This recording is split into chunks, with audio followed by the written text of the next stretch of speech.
Algol by Anonymous. I have never, not even in the earliest days of my childhood, felt afraid of the dark. Her luring song and visions were nothing but fascination for me. At age 12, already I began to sort those glowing spots hiding in her mantle, learned of Callisto and Andromeda, of Capella and Polaris, and Pluto's secret track across the firmament. The tender dance of Gemini meant more to me than a talk with friends, and for all that time the telescope was closer to me than any relative could have been. All this joy, this affection, lasted until the evening of August 17th, being replaced by something far more incomprehensible.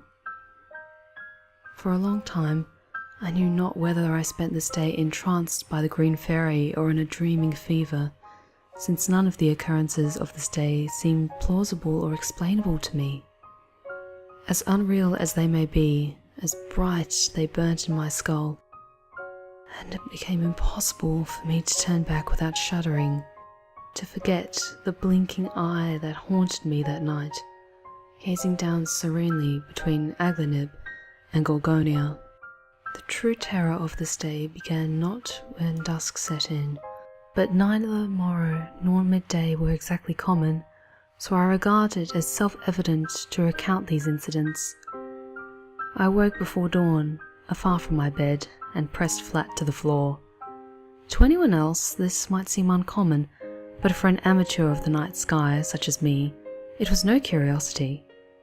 As many times before when Luna had revealed her pale face to the world, so had I devoted the nocturnal hours to the study of the stars, until sleep came showering upon me, and I, without chairs or bed in reach, dropped to the floor like a petrified man. That way I rose in the morning, my head buzzing, partly from the fall and partly from my hard resting place. Amazed, I noticed that the small observatory I installed in my garret was bathed in a baleful red light. I pressed my eyelids together, blaming the sight on my headache.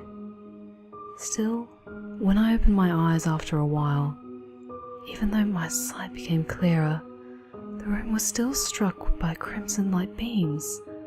Unlike the light of any solar state, the glowing originated in a single spot on the sky, as I could discern, which was far brighter as any of the stars surrounding it, which already faded into the light of the nearing day. Even the cool blue light of the pole star was not capable of outshining the newcomer. Yet before I could observe the universe's red eye with my telescope, sleep overcame me anew, holding me in its grip until noon. I woke up then, not having rested well since a long time. Relieved nearly by the light's disappearance after the break of day, I descended the long staircase leading to the ground floor, leaving the house in coat and hat. Recently my efforts in storing food have grown seldom, and therefore I was forced to have lunch at a restaurant in town to at least satisfy my most urgent feelings of hunger. That was just the way. The night sky required more and more of my attention lately, while common tasks like shopping had to wait. Putting one foot in front of the other, I wandered down the steep street, into the Vale, the city core. The sound of my footsteps on the sandy cobblestone was the only one accompanying me. When alleyways opened up between the crooked old houses, I could feel and hear a draught of wind blowing against me, both chilling and cutting. There was nothing more, no people. The whole town was completely deserted.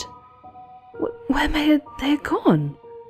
Sure, this town was no more the destination of the masses of migrant workers it had been 50 years ago, but still, around noon, small cafes, huddled together, straying from the market square, should have at least opened their doors, offering seats for smoking old men and local couples with their dislike for strangers, for tile salesmen and travelling merchants, making a stop on their eternal voyage.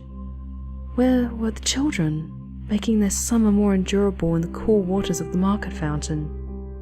Shivers crept across my shoulders, colder than wind or water, sneaking deep into my thoughts. Sweat poured from my forehead. Was I really the only person left in town? I walked on. The people must be somewhere around. One foot in front of the other. Loud grew the echo of my footsteps. Faster they danced on the broken stone. Up one alley, down the next. Nobody! Nowhere! Exhausted, I made halt. Took a deep breath. The echo of my footsteps still pursued me. The sound of feet on cobbles still surrounded me. When I turned my head looking back down the lane I had followed, away from the fountain, I saw the city, full of people once more. Growing more and more insecure about the truth of everything I'd seen, I soon after took a seat at one of the local cafes, ordering a sandwich to satisfy my hunger and a cup of mocha to have my spirits stay with me. Over an hour later, my food being long gone and my bills paid, I had the waitress bring me a glass of gin, to escape from this reality that stopped following the laws of nature I'd learned as a child. Was the star I spotted this morning the source of the changes I witnessed? I kept the thought in the back of my head, and half dreaming, I imagined spotting it in the light of day. I left the restaurant with my shadow growing long and ghastly thin in the sinking sun of the afternoon. I knew that the darkness of the night would soon be around me once more, and that this day would no more be than a shadow in the remote corner of my mind. One half of me hoped Selene would tear her brother from the heavens before his time. The other believed that Eos, with her horn of bronze, chase off the old day. But truly, it was blackness which arrived earlier than I would ever have fathomed. The minute hand had barely finished his round, following my desperate prayer to forgotten gods, when the sun escaped behind the gatehouse, waiting beneath the horizon for her timely wake. It was then that the bright disk of the full moon appeared amidst black cloud trees, freeing me from the spell of hours past. Here, below the stars, I felt safe, ready to flee the full and empty city and her dusty streets, ready to draw out the secrets of the universe in the isolation of my private quarters. Little did I know that this was not the time of sweet Selene, but of Hecate nearing. Town had nothing left for me. She had never been much more than a pure necessity, a place to pick up food and supplies. Had I enough money to employ someone for such business, these streets would never have felt my tread again. As this was not the case, these human urges kept calling me away from the quiet and safety of my own home. How happy was I to be once more within its walls. I continued my ascent, away from the crowds, and, as it seems, the crowds were moving away from me as well. Such provenance could only be satisfying, yet the fact that nobody at all walked the same direction as I was disturbing at first. I did not try to make more sense of the occurrence, not even as I had closed the door behind me and had reached the garret via the attic ladder. My curiosity was now once more claimed by the radiant images of the night sky, and to one of them especially was my attention drawn, the fiery eye that in the morning had greeted me. Smiling, I put it into focus, in joyous expectation, even though my telescope could recognize what I had not perceived before. The red lantern, who presented me with such deep sleep, was carried by the hand of Perseus, and blinked at me from the Gorgon's head. First it appeared weaker to me than at the morning dawn, as a drawing only of my observation. I knew not whether to be disappointed or relieved at this insight. Perhaps it was my naked eye alone that painted bright Medusa's heavenly one. This thought I grasped, moving back from the ocular, with no success. The heaven was as beautiful as before, yet the glow returned not. I cursed my fate then, noting how much I missed Medusa's gaze, that brought desolation only in the days of yore. 1 hour I wept over my loss, the next I thanked the more graceful gods, in alternation, then, until sleep got a hold of me once more, as I rolled into a ball on the floor before the telescope. Morpheus's gift was not long granted to me, but I was laughing across my whole face when I rose from the arms of slumber, She has returned, my crimson blinking patron saint, and baptized me in her light. I had to be closer to her. That I became aware of. From the room I fled towards the ladder, reaching out to the roof, knowing that looking through the long glass would only leave me unsatisfied again. For one single motion I threw open the ledge, climbed up to the rooftop, and smiled back at her from my new position. For only a moment I looked around me, and in the stars' light I saw the crowd once more, that evaded me in my homecoming. In the red glance they were lined up for some procession. They were waiting for me. One last time to the heavens went my gaze, and, like a silent confirmation, I received her wink. Nothing held me anymore. Down all the stairs my path led me, and I needed not coat nor hat nor shoes to bask in her favour. Before the door I stepped, and people received me for the first time with wide, blessing smiles. I embraced their foremost man, who as the group's leader had declared me, and in the Gorgon's light we traced down the streets, 1,000 feet on sand-strewn plaster in endless rows, just towards her. The forgotten lanterns of the town we left behind, out to the hills our way went, where her light seemed all the brighter. The goddess gave me there her red signs, but whence it came I asked her not. In joy I passed it on to the next man, who for a long time knew me but as a strange hermit.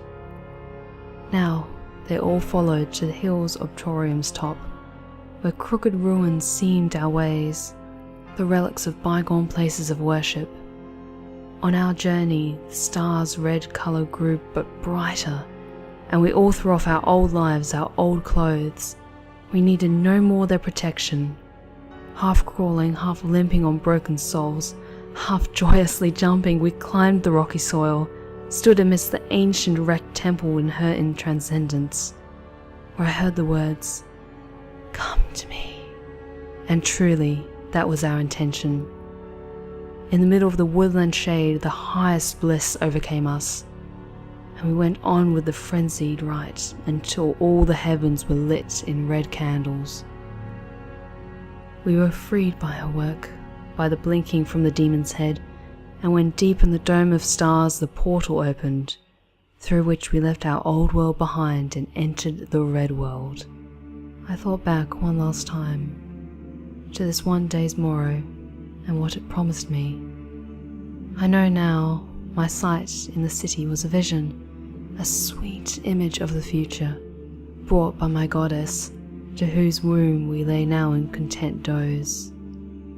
A birth of a new generation was upon us, here in the darkness of our last dark night, here in the brightness of our red ardent future. She whispered to me of the days to come. I would walk among them once more, and sow fires in the cities. The people would follow me again to the hilltop and pray with their whole bodies between trees and broken stone. The people would follow her until all the cities were vacant, and just the cold wind would remain. I saw salvation from the stars, and with this blessing, I awoke. In an unknown room, an unknown town, but pressed to the floor with spiraling head. No rarity for a lover of the night sky. I nearly asked myself if it had all been no more than a dream, a fever brought on by the green fairy. But what was green against the red of my goddess? No one had to be afraid anymore in the darkness of the night. And when I left at midday to satisfy her hunger, so hoped I to make the future present. I would empty out the cities. I would sow fire amidst the people. For her tender kiss upon my forehead, her security and warmth, for her calling, for her love, for the blinking of my red star.